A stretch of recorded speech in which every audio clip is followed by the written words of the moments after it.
വളരെ നിർണായകമായ ഒരു അല്ലെങ്കിൽ വളരെ പ്രക്ഷുബ്ധമായ ഒരു കാലഘട്ടത്തിലൂടെയാണ് നമ്മൾ കടന്നു പോകുന്നത്. കേന്ദ്ര ട്രേഡ് യൂണിയനുകളുടെ നേതൃത്വത്തിൽ കഴിഞ്ഞ 12-ാം തീയതി ദേശീയ പണിമുടക്ക് കഴിഞ്ഞതേ ഉള്ളൂ. കാരണം നമുക്കറിയാം, എനിക്ക് മുമ്പേ സംസാരിച്ചപ്പോൾ ഞാൻ വരുന്ന സമയത്ത് കേട്ടു, 4 ലേബർ കോഡുകൾ കേന്ദ്ര സർക്കാർ നടപ്പിലാക്കുന്നതോടുകൂടി തൊഴിലാളികൾക്ക് ഇന്നുവരെ ലഭ്യമായിരുന്ന അവകാശങ്ങൾ കൂടി ഇല്ലാതാകാൻ പോവുകയാണ്. അസംഘടിതവൽക്കരണം വർദ്ധിക്കുകയാണ്.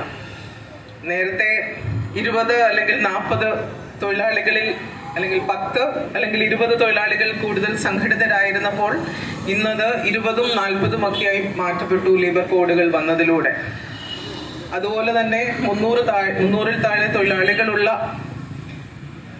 ഫാക്ടറികളോ തൊഴിൽശാലകളിലോ ഒന്നും യാതൊരു തരത്തിലുള്ള തൊഴിൽ നിയമ പരിധിയോ ലേ ഓഫിനോ അതുപോലെ തന്നെ മറ്റേതെങ്കിലും തരത്തിലുള്ള തൊഴിലാളികൾക്കെതിരെയുള്ള നടപടികൾക്കോ അതുപോലെ സ്ട്രൈക്കിനോ ഒന്നും യാതൊരു തരത്തിലുള്ള നിയമ പിന്തുണയും ലഭ്യമാകാത്ത തരത്തിൽ ഇന്ത്യയിലെ തൊഴിൽ നിയമങ്ങൾ മാറ്റി എഴുതപ്പെട്ട് കഴിഞ്ഞു.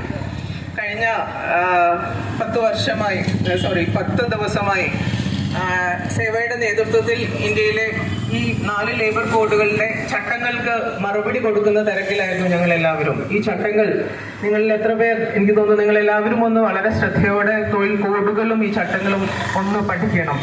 കാരണം ഒരു സ്ഥലത്ത് പോലും ഏറ്റവും അസംഘടിതരായ അല്ലെങ്കിൽ അസംഘടിതവൽക്കരിക്കാനുള്ള മാർഗങ്ങൾ എല്ലാ കോഡുകളിലും ചട്ടങ്ങളിലും പറയുന്നുണ്ട്. പക്ഷെ ഒരു സ്ഥലത്തും അത്തരം അസംഘടിതവൽക്കരിക്കപ്പെട്ട തൊഴിലാളികളുടെ അവകാശങ്ങൾ എന്തൊക്കെയാണ്, എങ്ങനെയാണ്, ലീവ് പോലും അവകാശമല്ല എന്ന് ഇൻഡസ്ട്രിയൽ റിലേഷൻസ് കോഡ് വ്യക്തമായി പറഞ്ഞിട്ടുണ്ട്. ലീവ് അവകാശമല്ല, മാനേജ്മെന്റിന് വേണമെങ്കിൽ ലീവ് നൽകാം എന്നുള്ളതാണ് ഈ ഇൻഡസ്ട്രിയൽ റിലേഷൻസ് കോഡിന്റെ ചട്ടങ്ങളിൽ വളരെ കൃത്യമായി പറഞ്ഞിരിക്കുന്നത്.